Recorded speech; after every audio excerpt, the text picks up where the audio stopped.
बेहद स्वागत है जी मनोज जी। हमारे साथ मनोज अरोड़ा जी हैं जो बियॉन्ड वीजा को रिप्रेजेंट करते हैं न्यूजीलैंड से। जाने माने स्टूडेंट वीजा कोच हैं, स्टूडेंट कोच मैं इनफैक्ट कहूंगा। मनोज जी, बड़ा इंपॉर्टेंट टाइम न्यूजीलैंड में चल रहा है। पता लगा कि 14 अक्टूबर को इलेक्शन है, तो अभी दिन रह गए बड़े कम। तो पता लगा कि वहां एक दिन में ही इलेक्शन हो जाती हैं। और नई सरकार जब आपकी आती है, अगर तो यही सरकार आती है, फिर स्टूडेंट्स के लिए पॉलिसी का कोई चेंज की पॉसिबिलिटी। अगर सरकार चेंज होती है फिर तो ये माना जा रहा है कि रूल्स चेंज हो जाएंगे। तो किस तरह की आप लोगों की डिमांड है वहां पे स्टूडेंट्स के लिए? आप क्या रूल्स चाहते हैं, किस तरह के रूल्स बने? और अगर सरकार बदलती है वहां तो फिर रूल किस तरह के चेंजेस हो जाएंगे? फंड्स के चेंज होंगे या कोई पॉइंट सिस्टम चेंज होगा? और उससे पहले मुझे थोड़ा सा न्यूजीलैंड के इलेक्शंस के बारे में बताइए। कितने दिन इलेक्शंस को लगते हैं? और जैसे 14 को इलेक्शंस हैं तो रिजल्ट किस दिन आएगा, नई सरकार किस दिन बन जाएगी? मैं चाहूंगा कि हम जरा थोड़ा खुल के इस पे बात करें। हाँ जी, जो न्यूजीलैंड का पॉलिटिकल सीन है वो बहुत डायनामिक है। गर्माहट तो पूरी पूरी है। ये नहीं है कि छोटी कंट्री होने के कारण कोई शायद जोश में कमी है। Everybody is looking forward to it. खास करके जो पिछले 4-6 साल रहे हैं, या जो करंट गवर्नमेंट है, दो टर्म से हर एक तीसरे साल न्यूजीलैंड में इलेक्शन होते हैं। तो कुछ पहले तो हमारी जो प्राइम मिनिस्टर थी जसिंडा आर्डन, तो वो तो एक रॉक स्टार थी पूरे। लेकिन पिछले साल कुछ जो कंट्री की इकोनॉमिक या कुछ ऐसे चीजें जिसके कारण उनकी पॉपुलैरिटी कम हुई, तो she actually decided to resign and she said कि आप कोई और आ जाए मेरी जगह। तो that's a very bold statement on her behalf. तो अभी क्रिस हिप्किंस हैं यहाँ के करंट प्राइम मिनिस्टर, और अभी लेफ्ट की गवर्नमेंट है, लेबर की गवर्नमेंट। तो अभी वी आर एक्सपेक्टिंग कि कुछ चेंज होगा, country is looking for a change. तो नेशनल जो दूसरी बड़ी पॉलिटिकल पार्टी है उनको शायद इस बार चांस मिलेगा। और वो जो उनका जो काम करने का स्टाइल है वो थोड़ी एग्रेसिव है बिजनेस को लेके। वो उनकी जो पॉलिसीज रहती हैं वो बिजनेसेस के लिए कुछ ज़्यादा ही फेवरेबल रहती हैं। वो रेड टेप को कम करते हैं।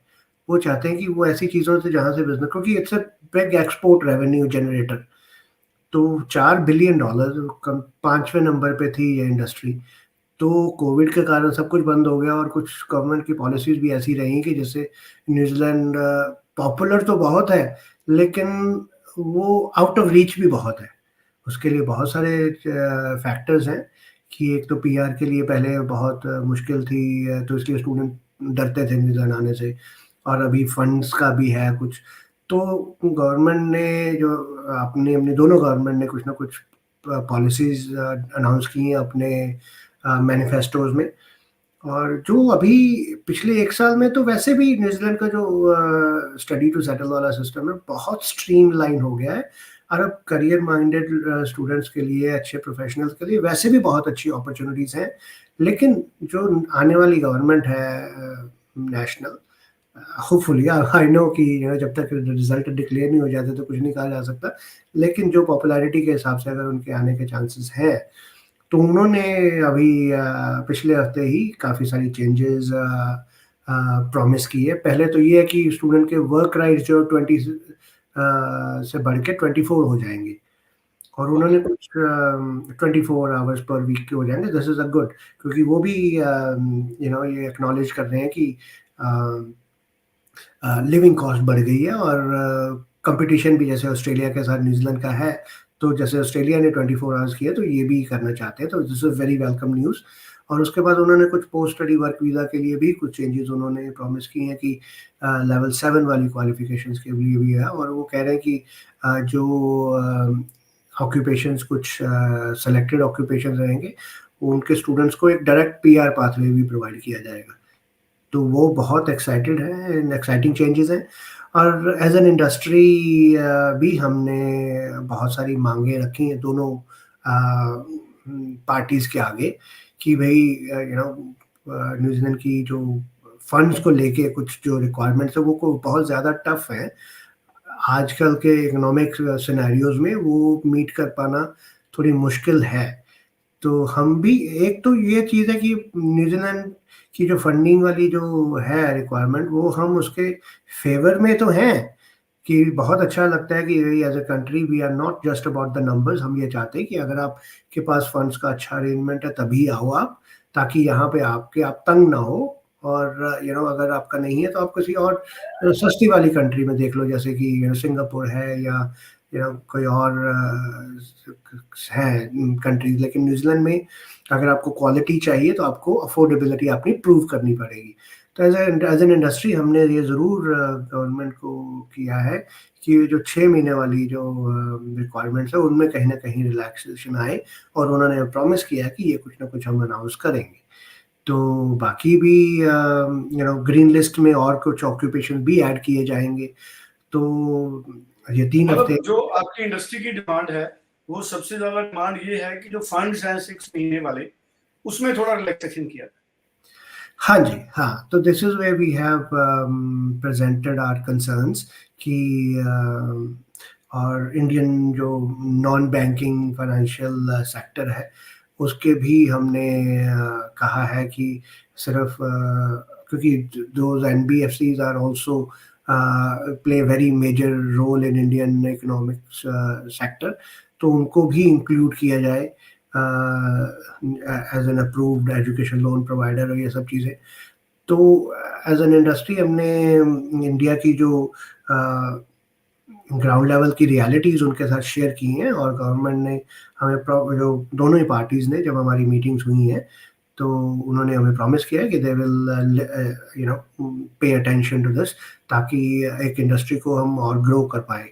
तो इसीलिए जो हम भी ये स्टूडेंट को यही चाहते हैं कि अगर आपको इतनी डिटेल्ड इंफॉर्मेशन चाहिए तो एक न्यूजीलैंड बेस्ड कंपनी से ही आप कंसल्ट कीजिए, क्योंकि आज की डेट में जो पॉलिसीज जो आने वाली भी हैं तो उसमें इमिग्रेशन के प्रोसेस को सिंप्लीफाई किया जा रहा है, कि जिसमें फोकस है एम्प्लॉयबिलिटी पे, एम्प्लॉयमेंट पे। इसलिए आपको इमिग्रेशन कंसल्टेंट में तो सिर्फ आपका वीज़ा लगवाना है इंडिया से, वीज़ा कंसल्टेंट है वो तो हम प्रोवाइड कर ही रहे हैं, आपको फ्री ऑफ कॉस्ट प्रोवाइड कर रहे हैं लाइसेंस इमिग्रेशन एडवाइजर की services free of cost. So this is a big big advantage to you. और जो अगर आप जैसे हमारे शोज अगर फॉलो करते हैं तो आपको आपने देखा होगा कि जो हमारा फोकस है एम्प्लॉयबिलिटी पे, क्योंकि जो अब बहुत सारे रिसोर्सेज हमने जो अवेलेबल करवाते हैं, आपको डिस्क्रिप्शन में भी मिल जाएगा। तो आप हमारी वेबसाइट पे इतने अच्छे-अच्छे रिसोर्सेज हमने डेवलप किए हैं कि एक आपको ऐसा फ़ील होगा कि ये तो मैं न्यूज़ीलैंड पहुँच ही गया हूँ। इंडिया बैठे-बैठे हम आपके डोर स्टेप पे न्यूज़ीलैंड के लिए हम लेके आए। और सुरेंद्र जी, ये चीज़ मैं आपको स्टूडेंट्स को ये ज़रूर मैं आज दोबारा से करना चाहता हूँ। ये हमारी गिफ्ट है हर एक स्टूडेंट के लिए जो भी हमसे अपनी करियर की प्लानिंग करता है। और ये अगर किसी ने इंडिया में भी करना है तो ये 10,000 का तो कूपन है, उसके बाद उसकी करियर कंसल्टेशन लेते-लेते 25-30 हज़ार रुपए का आपका ये खर्चा है। और हम आपको ये सर्विसेज़ फ्री प्रोवाइड कर रहे हैं। न्यूज़ीलैंड में अप टू $1,000 लग जाते हैं कि अगर आपने ये पूरी की पूरी कंसल्टेशन लेनी है तो। This is a, very good career tool. इससे आप अपना करियर अच्छा प्लान कर सकते हैं, क्योंकि जो 6th पॉइंट है, और ख़ास करके वर्किंग प्रोफेशनल में बहुत एंग्ज़ायटी होती है कि भई मैंने ज़िंदगी का सबसे बड़ा डिसीज़न लेना है, मैं फैमिली के साथ जाना है, तो क्या रहेगा, कैसा नहीं है। तो इसलिए जो उनकी जो वीज़ा के बाद वाली जो एप्रीहेंशन्स हैं, जो एंग्ज़ायटी है, वो एक एक्सपीरियंस जो, क्योंकि मेरा खुद का 25 साल का experience, I can help you with this. क्योंकि हमें आपको न्यूज़ीलैंड की पॉलिटिकल लैंडस्केप की पूरी नॉलेज है, एजुकेशन लैंडस्केप की नॉलेज है, एम्प्लॉयबिलिटी लैंडस्केप, तो क्या चाहिए आपको और? तो we invite the future Kiwis to make most of our services, and New Zealand is a great place to start the second inning. और जैसे मैंने कहा कि यहाँ पे सब अगर पॉलिटिक्स वाले टॉपिक पे हम वापस आए, तो यहाँ का जो पॉलिटिकल सिस्टम भी जो है, it's very respectful. It's not that कि कोई ईट ईट ईट कुत्ते वाला जैसे बैर वाला ऐसा कुछ नहीं है। तो it's a very very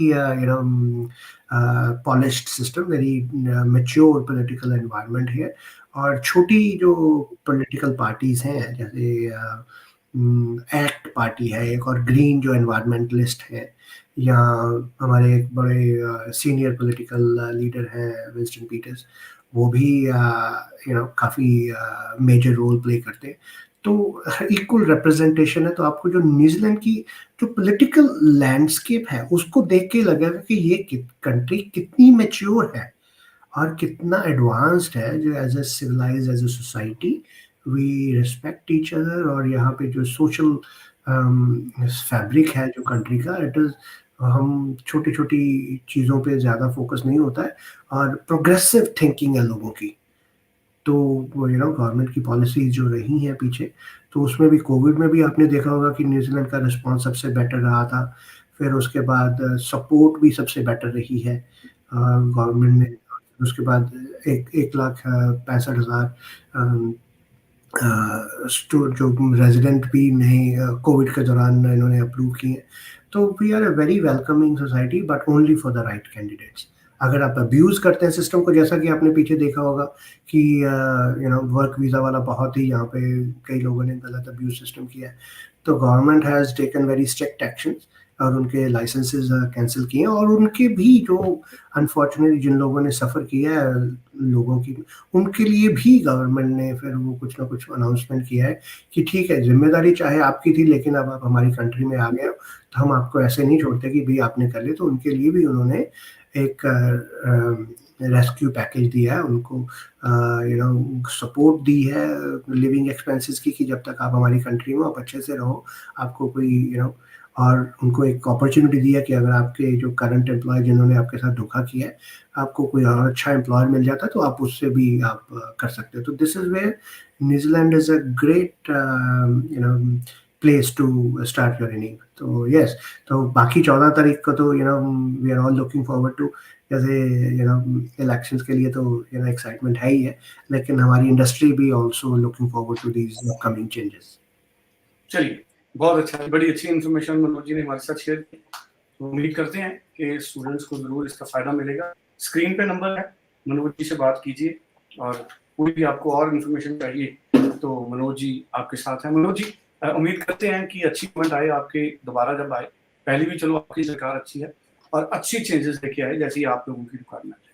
thank you so much Manoj ji. Thank you, appreciate. Thank you.